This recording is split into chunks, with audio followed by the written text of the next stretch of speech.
이제 우리가 오늘 함께 생각할 주제는 사도신경의 고백 가운데서 예수님이 하신 사역의 마지막에 대한 고백의 내용입니다. 예수님께서 우리를 위해서 낮아지셨다가 다시 높아지셨는데 그 높아지심의 마지막 단계, 그것이 뭐냐면 우리 주님의 재림과 심판입니다. 오늘 이 부분에 대해서 우리가 함께 생각해 보려고 합니다. 승천하신 주님, 하나님 아버지 우편에 계신 우리 주님께서 마침내 거기로부터 살아있는 자와 죽은 자를 심판하러 오십니다. 이게 우리 사도신경의 고백 가운데 예수님이 하신 마지막 사역에 대한 고백이죠. 우리는 이 신앙 고백의 순서를 따라서 오늘 우리 주님의 재림과 심판을 함께 생각하려고 합니다. 이 주제는 고난과 박해의 시대처럼 어떤 특별한 때뿐만 아니라 우리가 매일매일 하루하루 일상을 살아가는 삶 속에서 늘 균형감 있게 늘 우리가 생각해야 될 주제입니다. 처음에 이야기했던 것처럼요, 고난과 박해의 시대에 접어들게 되면 사회는 대단히 혼란스럽고 어지러워지죠. 우리나라 역사를 봐도 그렇고 항상 모든 역사를 보면 그러합니다. 그럴 때 이제 어떠한 일들이 많이 생기냐면 종교적인 어떤 많이 일어나는 그런 생각들이 마지막 때에 대한 그런 생각들이 항상 또 관심을 갖게 됩니다. 우리나라 같은 경우에도 혼란스러운 그런 시기 가운데서 여러 종말에 대한 가르침들이 있었고 주장들이 있어 왔던 것들 우리가 떠올려 볼 수 있어요. 그런데 그러한 종말에 대한 기대나 그런 주장들이 성경이 우리에게 가르치는 바와 일치된 것이라면 참 좋겠는데 그것이 그렇지 않은 주장과 가르침들이 막 퍼져가게 되면서 많은 문제를 가져다 준 적이 많았다고 하는 것입니다. 거듭 제가 기회 될 때 말씀드리지만 1992년에 다미선교회라고 하는 거기에서 그런 시대적인 어떤 혼란을 틈타서 재림하는 날이 그날이다 라고 이렇게 막 주장하면서 사회 전체가 시끄러웠던 그런 경험이 있어요. 그게 사회적인 이슈가 되기도 하고 교회적으로는 큰 내용을 겪는 사건이 되기도 했다 하는 것입니다. 또 오늘 우리가 살고 있는 시대에도 전쟁의 위협이 최고조에 이르고 있게 되면 더 이러한 생각들이 많이 또 스며들기 쉬워요. 그럴 때 우리가 날 잘 붙들고 있어야 될 것은 성경이 우리에게 가르쳐주는 종말에 대한 가르침이에요. 그것을 우리가 굳게 붙들고 그 소망을 굳게 하는 것은 우리에게 대단히 중요하고 또 우리에게 큰 유익을 가져다 준다는 겁니다. 그러나 특별히 이러한 때가 아닐지라도 우리 성도들은 평안의 때를 살고 순탄한 삶을 살고 있을 때에도 우리는 주의 재림과 심판에 대한 생각을 언제나 가지고 살아야만 된다 하는 것입니다. 우리 구원의 주님께서는 마지막으로 심판의 주님으로 이 땅에 다시 오실 것입니다. 재림하셔서 마침내 그의 모든 사역을 다 완성하시게 될 것입니다. 우리 주님의 최종적인 구원의 완성, 마침내 그분이 재림하셔서 심판하시는 것으로 이루어지게 될 것입니다. 이것이야말로 모든 시대를 사는 성도들이 바라보고 살아야 될 가장 최종적인 목표점에 해당된다 하는 것을 꼭 기억을 하기를 바랍니다. 오늘 우리가 고백한 이 사도신경의 고백의 내용은 어떻게 표현했어요? 예전에 그 고백에서는 저리로서 산 자와 죽은 자를 심판하러 오시리라. 저리로서. 전 처음에 이 뜻이 무슨 뜻인지를 몰랐어요. 근데 이제 나중에 제가 공부를 하고 또 실제 원문을 보고 하다 보니까 이 저리로서라는 말이 거기로부터로구나 하는 것을 제가 이제 알게 되면서 궁금증이 해결이 됐습니다. 그런데 많은 성도들께서도 예전에 이 사도신경의 고백에서 저리로서라는 말이 무슨 뜻이냐 물어보면 모르는 사람이 상당히 많았어요. 그래서 새 번역으로 된 이 사도신경에서는 그걸 바로 잡았어요. 그래서 우리가 고백하는 것처럼 거기로부터 이렇게 번역을 제대로 잡아놨습니다. 근데 또 하나 오해될 수 있는 표현이 하나 있는데 그게 뭐냐면 예전에는 산자와 죽은 자를 심판하러 오시리라 이렇게 말했고 우리가 함께 고백하는 새번역 사도신경에서는 살아있는 자들과 죽은 자들, 살아있는 자와 죽은 자를 심판하러 오신다 할 때 이 살아있는 자와 죽은 자가 무엇을 뜻하는 말일까 하는 데서 역시 또 혼동이 있습니다. 여러분 어떻게 이 표현을 늘 알고 고백을 해오셨나요? 성경에 보면 이런 표현이 있잖아요. 예수님이 어떤 말씀을 하는 가운데 하나님은 산자의 하나님이지 죽은 자의 하나님이 아니다 이런 말씀을 예수님이 하신 바 있어요. 이런 표현들을 통해서 우리가 여기 살아있는 자와 죽은 자라는 이 말의 뜻을 하나님 안에서 산 자라는 말은 무슨 말입니까? 하나님의 자녀가 된 자 혹은 구원을 받은 자들을 표현하는 말이죠. 죽은 자의 하나님이다. 죽은 자의 하나님이 아니다 할 때 이 죽은 자의 의미는 육체적인 죽음을 맞는 것이 아니라 구원을 받지 못하는 사람들에 대한 표현을 그렇게 표현했어요. 그러다 보니까 우리가 이 사도신경에서 살아있는 자와 죽은 자를 심판하러 오십니다 할 때도 그 똑같은 뜻이겠지 하고 생각하기를 여기 살아있는 자는 구원받은 성도를 말하는 것이요 죽은 자는 믿지 않는 그런 불신자들을 말하는 것이로구나. 이들을 심판하러 오신다. 이렇게 우리가 생각하기가 쉬워요. 내용으로 봤을 때는 뭐 큰 문제가 없어요. 그러나 실제에 고백하고 있는 이 표현이 무엇을 뜻하느냐 하는 데 있어서는 다른 뜻을 전달하고 있다는 겁니다. 무슨 말일까요? 예수님이 재림하시게 될 그 순간까지 살아있는 사람들, 믿는 사람이냐 믿지 않는 사람이냐를 말하는 게 아니라 믿는 사람이든 믿지 않는 사람이든 예수님이 재림할 때까지 살아있는 사람들과 예수님이 재림하시기 전에 이미 죽어서 묻혀있는 그리고 그 가운데는 믿는 자가 있겠고 믿지 않는 자가 있겠죠. 그런 자들을 죽은 자들이라 이렇게 표현하고 있는 말이에요. 그러니까 육체적으로 주의 재림을 살아서 볼 자와 그렇지 못할 자들 그것을 표현하고 있는 말이 살아있는 자와 죽은 자라고 하는 것의 진짜 의미라고 하는 것입니다. 여러분 그렇게 알고 계셨죠? 네, 잘 알고 계셨네요. 네, 그렇게 꼭 잘 정리하고 계세요. 그래서 평상시에는 누가 이런 걸 물어봅니까? 안 물어봐요. 그런데 이제 또 오랫동안 신앙생활 하는 사람 물어보기가 좀 부끄럽고 다 알고 있어야 되는데 괜히 모른 척하면 안 되니까. 그런데 처음 신앙생활을 하시는 분들은 사도신경이 뭐예요? 사도신경에 이런 고백이 이거 뭐예요? 이렇게 물어보면 여러분들이 무조건 모르면서 그냥 아는 척 이렇게 말하면 안 된다 이 말이에요. 그래서 여러분들이 잘 알고 정확하게 설명을 해줄 필요가 있다 하는 것입니다.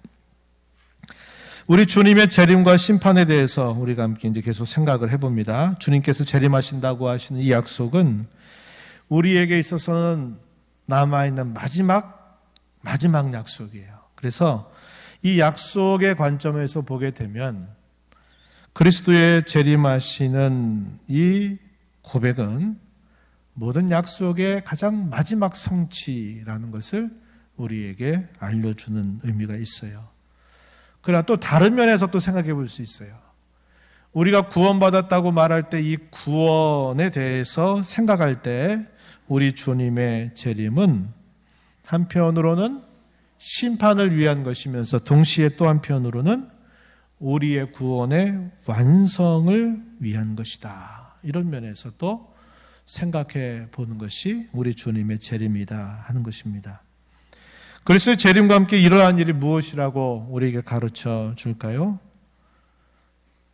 살아있는 자 그리고 죽은 자가 부활하게 된다 하는 말입니다. 그래서 이 부활은 사실상 우리가 그리스도의 부활, 성도의 부활 이야기할 때 그 부활은 성도에게만 있는 특별한 사건은 아니에요. 성경은 분명하게 말하기를 성도가 아닌 사람들도 부활한다는 겁니다. 부활해요. 부활하는데 어떤 목적으로 부활하느냐 하는 면에 있어서 분명한 차이가 나타난다 하는 겁니다. 한편에는 어떤 부활이냐? 생명의 부활이라고 말하는 것이고 또 한편은 어떤 부활이냐? 심판의 부활이라고 말하는 것입니다. 부활의 목적이 다르고 부활의 질이 달라요.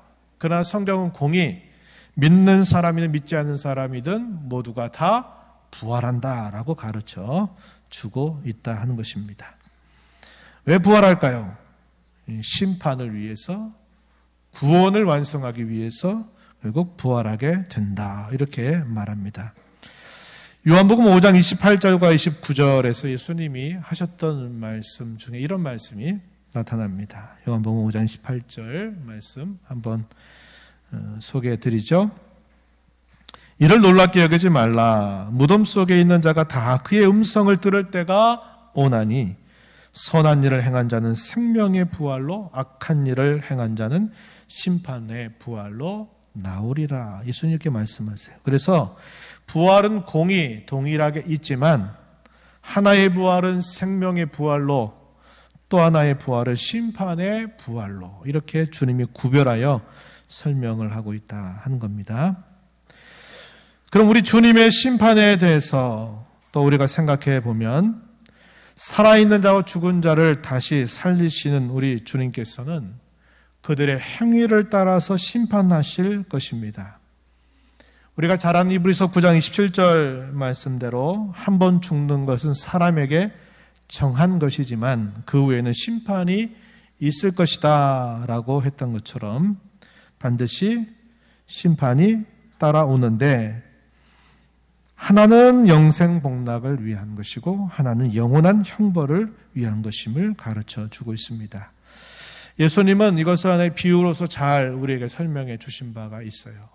마태복음 25장 34절로부터 길게 43절에서 비유를 들어서 예수님이 분명하게 설명하시는 부분이 등장합니다. 그 중에서 마태복음 25장 34절부터 36절 말씀에서는 오른편에 있는 자들에 대하여 주님이 복을 주시는 내용이 소개가 되고요.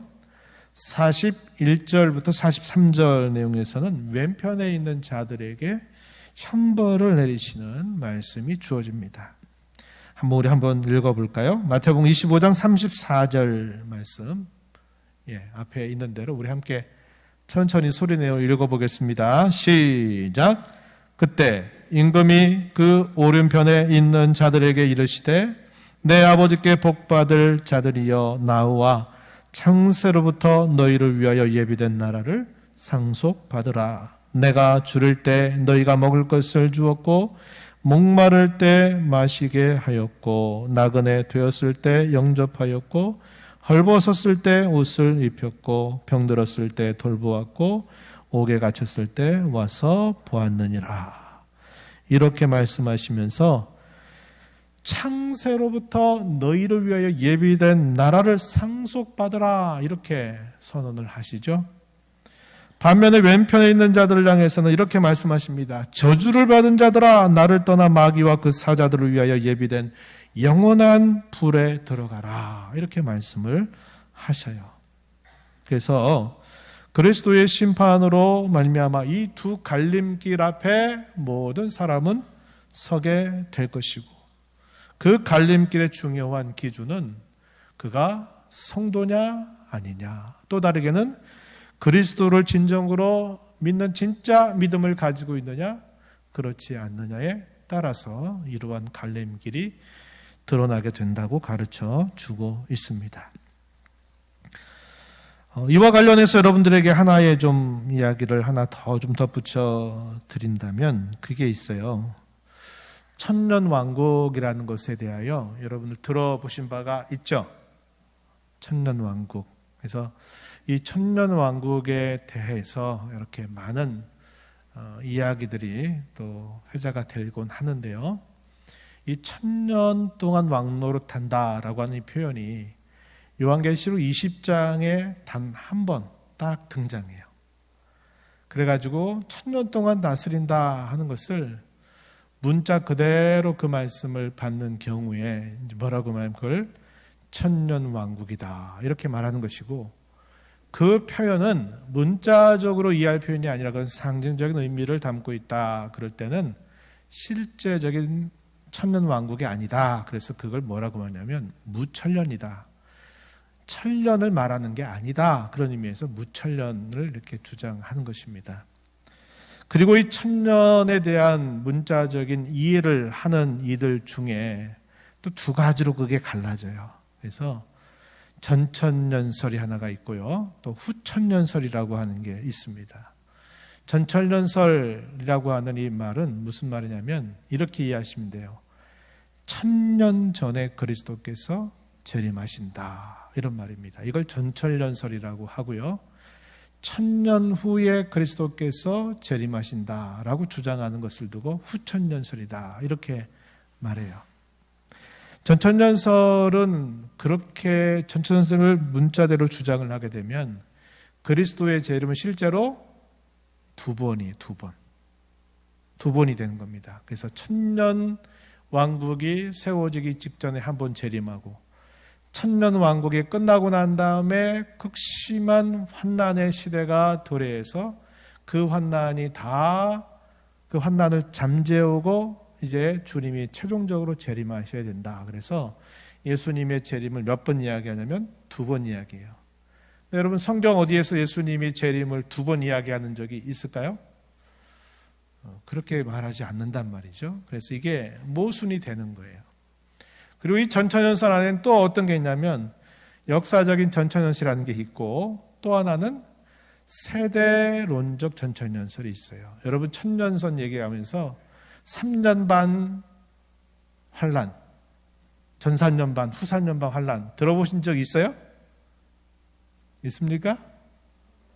있죠? 옛날에 70년, 80년대 우리 한국에 부흥회 때마다 막 소위 휴거라고 하는 영화, 저도 그걸 너무 강렬하게 봐가지고 그런데 이 휴거라고 하는 영화는 이 세대론 천년왕국 중에서도 세대론적 전천년설을 주장하는 그런 이론에 따라서 만들어진 영화입니다.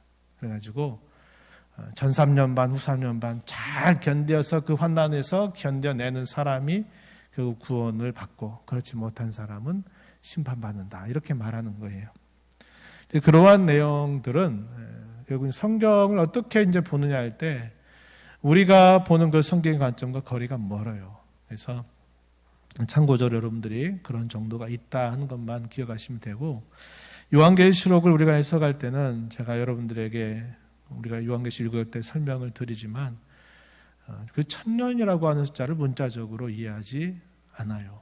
요한계시록의 모든 숫자 개념이나 이런 것들이 상징적인 의미를 담고 있기 때문에 그런 맥락에서 이 1000년이라고 하는 것도 문자적인 1000년이 아니다. 이렇게 보는 맥락으로 우리가 이 성경을 보고 있다는 것입니다. 그래서 여러분들 그런 정도 참고사항 정도로 알아두시면 되겠어요. 누가 그런 얘기 하셨을 때 그런 이야기를 하고 있는구나 여러분들이 기억을 하시면 되겠습니다. 그렇다면 이런 주님의 재림과 심판을 통해서 우리가 받는 신앙적인 유익이 뭘까, 이 부분을 크게 두 가지 정도로 생각하면서 이제 몇 가지 적용점을 이야기하고 마무리하고자 합니다. 성경의 약속을 우리가 굳게 믿고 성경의 약속을 확신한다면 우리가 기다리는 그리스도, 재림에 오실 그 그리스도는 어떠한 슬픔과 박해를 당한다 하더라도 전에 우리를 대신하여 하나님의 심판대 앞에 서서 우리가 받아야만 되는 모든 저주와 영벌을 제거해 주신 분이 바로 그분이 심판하시러 하늘에서 오신다 하는 사실입니다. 제가 왜 이 사실을 말하냐면 주님이 심판하신다 할 때 그분이 누구시냐? 바로 그분이 우리의 모든 죄와 형벌을 제거하고 나를 위해서 우리를 위해서 받아야 할 그 모든 저주를 받아주셨던 그분이 다시 오셔서 심판하신다 하는 겁니다. 그래서 그 심판은 우리 믿는 신자에게는 두렵고 무서운 것이 아니고 그리고 한 번도 주님을 배우지 못한 매우 낯선 것이 되지 않을 것을 우리로 하여금 기대하게 해주는 겁니다. 여러분 가운데 주님을 본 적이 있어요? 본 사람 있습니까? 없죠? 희한하죠. 사람은 봐야 믿는다 그러는데 백문이 불여 일견 100번 들어도 한 번 보는 것만 같이 못하다 그러는데 우리는 예수님을 한 번도 뵌 적이 없어요. 그런데 뭐하고 있어요? 우리는 그 주님을 사랑하죠. 우리는 그 주님을 믿지요. 그 주님을 위해서라면 우리의 목숨도 바꿀 수 있을 만큼 우리는 그런 확신을 가지고 주님을 섬기고 있어요. 주님이 이 땅에 오실 때 난생 처음 주의 얼굴을 배우는구나 하는 것 때문에 우리가 처음 이렇게 사람을 대면하게 되면 괜히 이렇게 좀 거리감 두고 괜히 이렇게 낯설고 말 걸기 어렵고 이런 모습을 보이는데 주님이 이 땅에 다시 오실 때는 우리가 분명히 몸을 가지신 그분으로 오실 것을 우리가 직접 보게 될 겁니다. 그럴 때 그 주님이 낯설어서 나 주님 처음 뵈서 이상해요. 이런 이상한 분위기가 만들어지지는 않을 것이다 하는 거예요. 베드로 사도는 이렇게 당시 성도들에게 그리스도께서 다시 오시게 될 때 주님은 칭찬과 영광과 존귀를 얻게 하실 것이다 라고 그렇게 말씀을 하신 다음에 그 성도들을 향하여 이렇게 말했습니다. 베드로 전서 1장 8절 말씀 보시면은 이렇게 표현했어요. 한번 우리 소리내서 함께 읽어볼까요? 시작! 예수를 너희가 보지 못하였으나 사랑하는도다. 이제도 보지 못하나 믿고 말할 수 없는 영광스러운 즐거움으로 기뻐하니. 여기 보니까 뭐라고 말해요? 베드로 사도는 예수님 봤어요? 못 봤어요? 봤죠. 그러나 베드로 사도가 이 로마 제국의 곳곳에 다니면서 복음을 전해서 세워진 여러 곳곳에 있는 교회 성도들에게 편지를 쓸 때, 이게 베드로 전서와 후서입니다. 이때 그 편지를 받는 성도들은 예수님 봤어요? 못 봤어요? 못 봤거든요. 그런데 그들은 뭐하고 있어요? 예수님을 로마의 황제보다도 진정한 나의 주님이다 라고 고백하면서 하루하루를 믿음으로 살아가고 있거든요. 그들을 향해서 베드로 사도는 너희가 예수를 한 번도 눈으로 본 적이 없지만 너희는 그분을 사랑한다. 이제도 보지 못하고 하지만은 말할 수 없는 영광스러운 즐거움으로 그분을 너희는 기뻐하지 않느냐. 이렇게 소개를 합니다. 저와 여러분에게도 마찬가지죠. 주님 한 번도 보지 못해서 주님 배울 때 아이고 주님 낯설어요. 모르겠어요 하고 뭐 이렇게 어디로 피할 겁니까? 그렇게 안 돼요. 우리가 주님을 배울 때 주님은 우리에게 칭찬과 영광과 존귀를 가져다 줄 것이고 우리는 그 주님을 기쁨으로 주님을 만나 뵙게 될 것이다 하는 것입니다. 모든 진실한 성도들의 공통적인 특징 중에 하나가 뭐냐면 어느 시대를 사느냐를 떠나서 모든 진실한 성도들의 공통점은 주님을 그토록 사랑하고 주님의 오심을 그토록 소망하는 자세를 가졌다 하는 것입니다. 우리가 성경에서 살펴보는 예수님의 재림에 대한 소망을 가진 많은 성도들의 모습을 우리가 확인하게 되는데 그분들은 적어도 지금으로부터 언제적 사람들이에요? 2000년 전 사람들이거든요. 이 말은 예수님의 재림이 그때는 지금보다 2000년 전이었어요. 우리가 봤을 땐 까마득한 옛날이에요. 그런데 그 성도들도 뭘 바라보며 살아요? 주님의 다시 오심, 남아있는 이 하나의 약속을 붙들고 자신의 그 시대의 어려움을 믿음으로 이겨나가면서 살았단 말이죠. 그럼 오늘 저와 여러분이 살고 있는 이 시대는 그때로부터 2000년이 지났다는 얘기는 주님이 다시 오실 때는 2000년만큼이나 짧아졌다는 것을 우리에게 말해 주는 겁니다. 부산행의 KTX가 부산행에서 딱 타고 출발을 했어요. 그런데 서울에 도착하기 전까지는 아직 도착한 게 아니에요. 그러나 그것이 부산행에서 출발한 그 KTX가 대구를 오는지 대전을 오는지 그건 우리가 정확하게 알 수 없다 하더라도 분명한 것은 하루하루가 지나가면 그 출발했던 KTX가 더욱더 가까이, 서울 근처로 가까이 왔다는 것을 말해 주듯이 우리 주님께서 다시 오신다고 하시는 이 약속은 옛적의 1세기 당시의 성도들보다 지금을 살고 있는 저와 여러분에게 더욱 가까이 다가왔다는 사실을 우리에게 가르쳐 주고 있는 것이죠. 그래서 우리는 더욱더 이 마지막 시대를 살아가면서 주의 재림에 대한 소망을 늘 확인하고 그것을 기대하면서 살아가야 되고 우리의 모든 것이 밝히 드러나게 될 때는 언제다? 바로 그날이다 이 말이에요. 그때까지 우리도 우리 자신에 대한 그 존귀함을 우리도 모르고 살 거예요. 그냥 우리가 머리로는 주님이 우리를 귀하게 그니까 존귀하다, 귀하다. 우리에게 구원을 주셨다는 말들이 우리에게는 이게 100% 실감나지 않고 그것이 부분적으로 우리에게 느껴지는 부분이 될 거예요. 그래서 우리도 그 정도는 우리도 한 번도 경험해 본 적이 없어요. 그러나 주의 재림의 그날은 모든 것이 주께서 말씀하신 대로 드러나는 날이 돼요. 그러면 우리가 그동안 나를 바라보고 또 교회를 향해 생각했던 그 생각들이 얼마나 부분적이고 얼마나 좁았던가 하는 것을 우리가 깨닫게 될 것입니다. 그래서 내가 온전히 드러나게 되는 그 날이 언제냐? 주님이 재림하시는 그 날이라고 하는 것에 우리의 최종적인 목표점을 설정하고 오늘을 살아야만 돼요. 이 땅에서 우리가 때로 당하는 여러 일들이 참 초라하고 곤비하고 어려움이 있다 하더라도 우리는 그것이 전부가 아닌 줄을 알고서 우리의 최종적인 모든 것이 밝히 드러나게 될 그때를 소망을 삼아서 살아가야만 한다 하는 것입니다. 빌립보서 3장 20절 말씀에 이런 말씀을 줍니다. 우리의 시민권은 하늘에 있는지라 거기로부터 구원하는 자 곧 주 예수 그리스도를 기다리노니 이렇게 말했습니다. 디도서 2장 13절 말씀에서는 또 이렇게 우리에게 가르칩니다. 여러분 한번 보시기 바라요.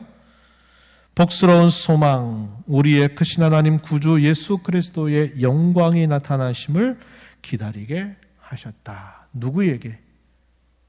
구원받은 성도에게, 그의 몸된 교회에게 이러한 소망을 주셨다고 성경은 우리에게 가르쳐 주고 있는 겁니다. 그러한 주님이 우리에게 이 재림과 심판을 통해서 주시는 유익 두 가지 중에 첫 번째는 뭐냐면 우리의 모든 원수들을 영원히 벌하신다 하는 것이 첫 번째 유익입니다. 우리가 읽었던 본문 말씀 데살로니가 후서 1장 6절 이하에서 그렇게 말하죠. 너희로 환난을 받게 하는 자들에게는 환난으로 갚으실 것이다. 하나님을 모르는 자들과 우리 주 예수의 복음을 복종하지 않는 자들에게 형벌을 내리실 것이다. 9절 말씀에 이런 자들은 주의 얼굴과 그의 힘의 영광을 떠나 영원한 멸망의 형벌을 받을 것이다. 이렇게 우리에게 말씀해 주고 있습니다. 우리를 괴롭히는 그 원수, 그리고 그 원수 가운데 가장 우두머리인 사단, 그리고 그의 모든 세력들은 주의 재림과 함께 다 영원한 형벌을 받게 될 것이고, 그를 따르는 모든 자들도 역시 그와 같을 것임을 가르쳐 줍니다. 두 번째 유익은 뭘까요? 하늘의 기쁨과 영광 가운데 우리를 그분께로 인도해 주신다고 하는 것입니다. 우리 주님께서는 자신의 피로 값주고 사신 자기의 백성들, 그의 자녀들을 마침내 그분의 품으로 이끌어 주실 것입니다. 어떻게 그렇게 하신다고 말합니까? 하늘의 기쁨과 영광 가운데 그렇게 하실 것이라고 성경은 약속합니다.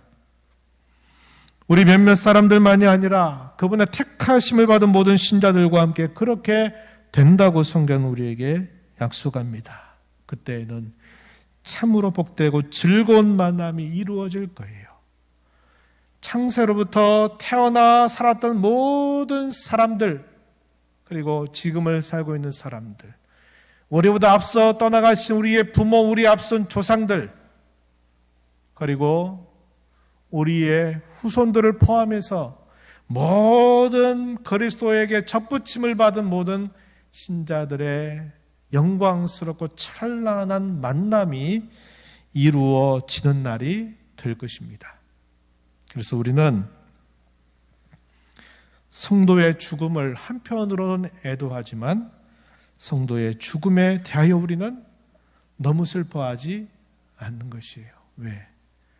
우리는 지금의 이 연약한 모습으로 만나고 할 것이 아니라 가장 멋지고 가장 아름답고 존귀한 모습으로 다시 만나게 될 것이기 때문에 그렇습니다. 그것을 우리는 소망을 삼고, 앞선 믿음의 선배들이 그 신앙 가지고 살았던 그 동일한 신앙을 이어받아서 오늘 우리가 그 신앙으로 살고, 그 신앙을 아직 알지 못하는 사람들에게, 우리의 자녀 손들에게 그 신앙을 잘 전수해 주는 그런 결단이 우리에게 요구된다 하는 것입니다. 데살로니가전서 4장 16절 17절 말씀에 이렇게 말씀합니다. 함께 우리 읽어볼까요? 시작. 주께서 호령과 천사장의 소리와 하나님의 나팔 소리로 친히 하늘로부터 강림하시리니 그리스도 안에서 죽은 자들이 먼저 일어나고 그 후에 우리 살아남은 자들도 그들과 함께 구름 속으로 끌어올려 공중에서 주를 영접하게 하시리니 그리하여 우리가 항상 주와 함께 있으리라. 아멘. 우리에게 그러한 그리스도의 재림, 그로 말미암아 주어지게 될 은혜에 대하여 이 구절은 우리에게 잘 가르쳐 주고 있는 것입니다. 이제 맺으려고 합니다. 우리 주님의 재림, 그것은 우리의 주어진 엄연한 현실을 도피하는 수단으로 여겨져서는 안 될 거예요.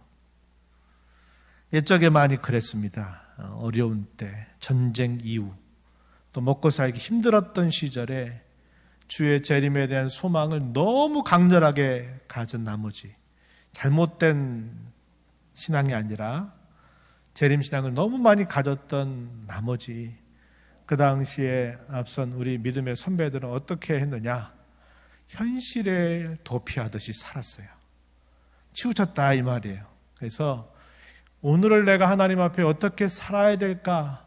내가 오늘 하나님을 섬기면서 어떤 신앙의 열매를 맺어야 될까 하는 것에는 별로 관심을 기울이지 못했어요. 주님의 재림에 거기 모든 초점을 모았단 말이에요. 그러다 보니까 도피적인 그런 삶이 이루어지게 됐다는 것을 우리는 교훈으로 삼아야 한다는 겁니다. 또 반대로 이런 마음도 가지면 안 되겠죠. 뭐냐면, 아유, 뭐 내 시대에 주님 오시겠어? 뭐 설마 그런 일 있겠어? 이제 내 나이가 이제 올해 그렇게 얼마나 내가 더 사겠다고 그 안에 주님 오시겠어? 이런 생각으로 주의 재림에 대하여, 에이, 내가 살 때는 안 오실 거야. 그럴 일 없어. 이렇게 살아서도 될까요? 안 될까요? 안 돼요. 안 돼요. 아까 얘기했듯이 2000년 전 앞선 신앙의 선배들도 주의 재림을 늘 기대하면서 살았단 말이에요. 오늘 저와 여러분이 에휴, 내가 살고 있는 시대는 그런 일 없어. 어제가 오늘이고 오늘이 어제 같고 똑같이 매일 반복되는 삶이지 이렇게 생각해서 주의 재림에 대하여 무심한 삶을 살아서는 안 됩니다.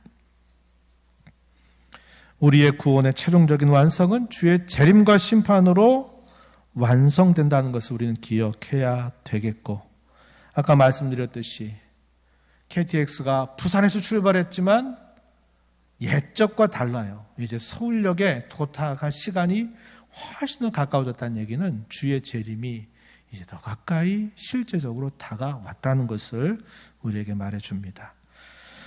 바울 사도는 성도를 향해서 이렇게 권면했어요. 로마서 13장 11절 말씀에 이렇게 말합니다. 또한 너희가 이 시기를 알거니와 자다가 깰 때가 벌써 되었으니 이는 이제 우리의 구원이 처음 믿을 때보다 가까웠음이라. 이렇게 우리를 권면하고 있습니다. 자다가 깰 때가 벌써 되었다. 처음 믿을 때보다 더 가까워졌다. 이렇게 우리를 권면해 줍니다. 그래서 우리가 주의 이 재림을 더 가까이 기다리면서 몇 가지 좀 힘쓸 게 있는데, 첫 번째는 서로를 돌아보고 서로를 사랑하고 선한 일을 격려하고 기회가 되는 대로 모이기를 힘써 나가야 하겠다는 겁니다. 히브리서 10장 23절로부터 25절에서 그 말씀을 우리에게 전달해 주고 있어요. 우리가 믿는 우리의 소망을 움직이지 말고 굳게 잡고 서로 돌아보아 사랑과 선행을 격려하며 모이기를 패한 어떤 자들의 습관과 같이 하지 말고 오직 권하여 그날이 가까움을 볼수록 더욱 그리하자. 이렇게 말합니다. 돌아봐야 돼요. 서로.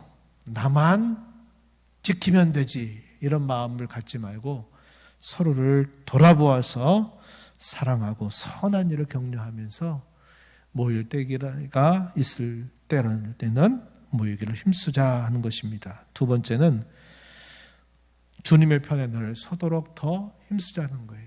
주님의 편. 주님의 편에 서서 원수를 미워하고 곁에 있는 신앙 안에 있는 형제와 함께 누릴 영원한 복락을 생각하면서 한 길 걸어가도록 힘써 나가야만 한다는 겁니다.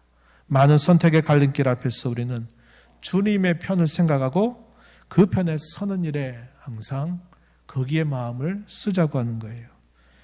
마지막으로는 어떠한 상황 속에 있다 하더라도 우리는 하나님의 말씀을 듣고 읽고 지키는 일에 힘써 나가자고 하는 겁니다. 요한계시록에서 뭐라고 이 사실을 강조합니까? 사도 요한을 통하여 주님은 그렇게 고난받는 교회를 향하여 그렇게 권면했어요. 요한계시록 1장 3절에 이렇게 말합니다. 이 예언의 말씀을 읽는 자와 듣는 자와 그 가운데 기록한 것을 지키는 자는 복이 있나니 때가 가까움이라. 이렇게 말씀합니다.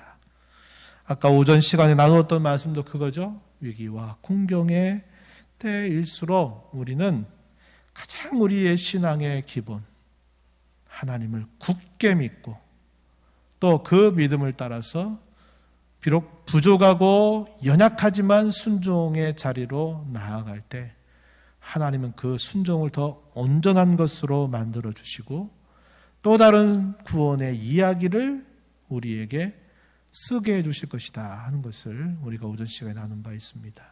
이러한 말씀을 기억하면서 이 한 주간 남은 삶을 그렇게 살아가는 저와 여러분 모두가 되기를 진심으로 바랍니다. 하나님 아버지 감사합니다. 오늘 저희에게 주신 시간을 통하여 저희가 우리 하나님께 또 성도들 앞에 고백하는 우리의 신앙의 고백 가운데서 성부 하나님의 우편에 계신 주님께서 살아있는 자와 죽은 자를 심판하러 오신다 하는 그 고백의 내용이 무엇을 우리에게 가르쳐 주는지 함께 생각해 보았습니다.